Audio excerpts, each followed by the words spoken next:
to invite Mary Carmen Zakrajsek, who is leading the charge of recruiting and training and bringing forth the next generation of pro-life activists. Thank you, Margaret. Everybody, it's cold. I'm going to make this as short as possible, but I want to get the blood moving, okay? So I say pro and you say life. Pro! Life! Pro! Life! And I say human and you say rights. Human! Rights! Human! Rights! Give yourself a round of applause here. Woo! As Mark said, I help recruit and train and mobilize the pro-life generation to abolish abortion, not just in some distant future, but in our lifetime. We are not only the pro-life generation, but we are the post-Roe generation, and we will send Roe v. Wade to the ash heap of history. And I'm here to represent all of the students that we have in Indiana. We have 56 pro-life student groups. We have students here from Guerin, from Noblesville, from Westfield, from Bishop Chatard, from Madison, Roncalli, from all over. And I know that it can be extremely difficult to be public about your pro-life beliefs. I've been there. I had to threaten to sue my high school because it tried to censor our pro-life club. And I want to tell you, do not worry about the classmates who will bully you, or the teachers who will ridicule you, or the online followers that will harass you. None of that matters. None of it matters. Our lives begin to end the day we become silent about things that matter. Remember, everything that Hitler did in Germany was legal. Every human rights injustice was legal. And you know why it takes so long? Because people are silent. Because people are apathetic. And we know what is happening in the backyard. We know what is happening in these abortion facilities in Indiana. And we will no longer be silent anymore.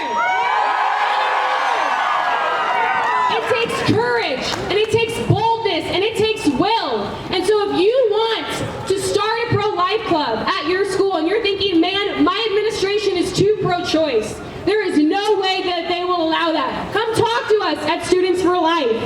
If you want to learn how to lead a successful rally or be a pro-life activist, come work with us at Students for Life. We are not the next generation. We are the generation that will abolish abortion in our lifetime.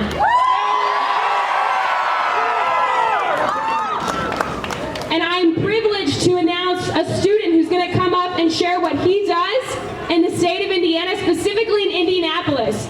Because the overturning of Roe v. Wade is not just the beginning of the end of the post-Roe generation. It's the end of the beginning. And when Roe v. Wade is overturned, it's going to take more energy, more commitment, more passion for life. There will be 50 individual state-by-state battles across the nation.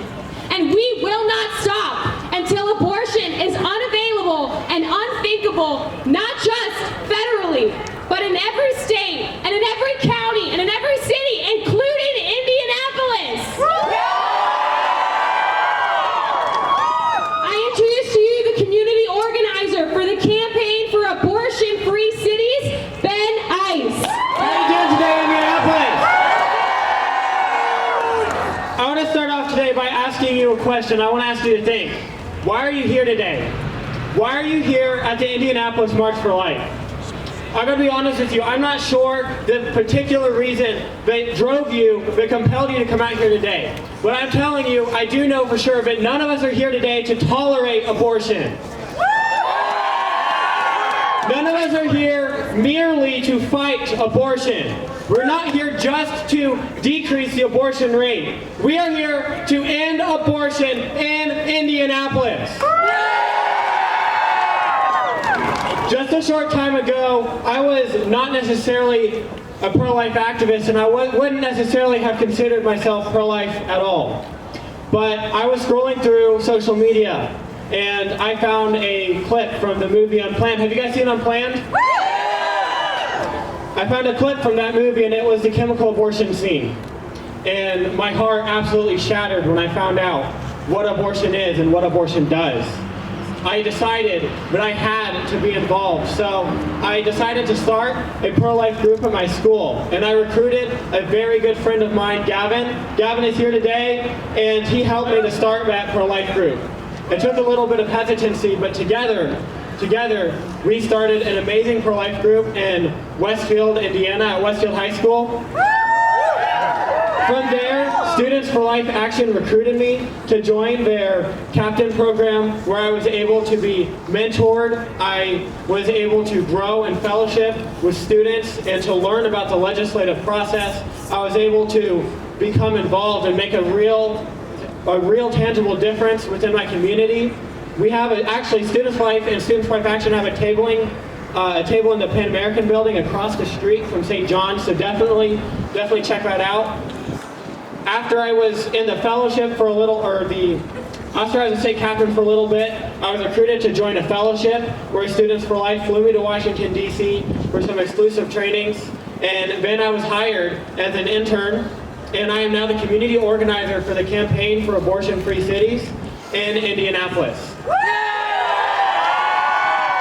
So I want to let you know how are we saying we're going to make Indianapolis abortion-free.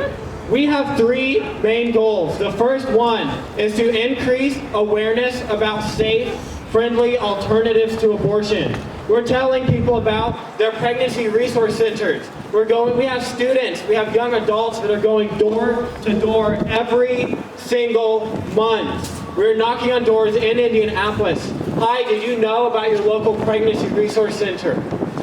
Almost nobody does. Students for Life released a poll. 73% of people have never heard about their local pregnancy resource center. So we're making sure that everyone knows about alternatives to abortion. When we're having those conversations, we are also telling people, oh, did you know that the local Planned Parenthood, according to the Indianapolis Board of Health website, has been found not properly disinfecting their ultrasound equipment? Did you know that their staff isn't properly CPR certified, but they're not maintaining proper informed consent records? We're decreasing support and trust for the abortion industry. And when the topic of abortion comes up, when we bring it up at the doors, we're there to change people's minds. It is our goals to change hearts and minds at the door. One time, we went to a door in Indianapolis. We knocked on it and talked to someone who claimed to be a pro-choice Sunday school teacher. And this pro-choice Sunday school teacher said that she even had a daughter that she decided to help choose life when she became unexpectedly pregnant at 16. But she was adamant that it has to be your choice because the human life hasn't yet begun. We went talking, and we were talking for about 15 minutes, and eventually it came up, and we were able to tell her, did you know that the human heartbeat starts at just 21 days? She had no idea, but when she found that out, and when she put it together that every single abortion ends the life of a human heartbeat, it ends the life of a human being from the moment of conception, she decided that she must be pro-life and she must do something about it. So she took our materials, she took information about our website, Standing With You. She was able to take materials that she can pass on to her friends. She took a yard sign to put in her yard to tell people about their local pregnancy resource center so that people can have it and make it easier for everyone to be able to choose life. We're also engaging in churches very strategically. Every single church, you might think, oh, we're Christian, or we're all pro-life. We're all pro-life because we're all in the church together. But you may not know that according to the abortion industry, 40% of women who go get abortions also attended a church service the same month that they got their abortion. So our sisters who have had abortions are in our church pews.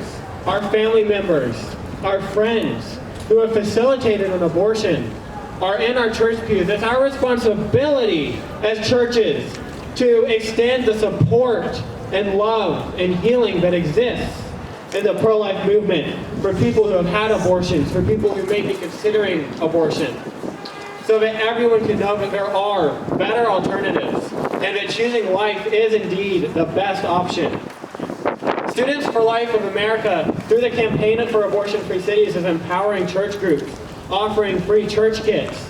We are making sure that you, as a church, as your church pro-life group, your Respect to Life group, we're empowering you to make sure that your goals are being met, that your church group is thriving, that you're reaching every single member within your church, within your parish community, to stand up for life.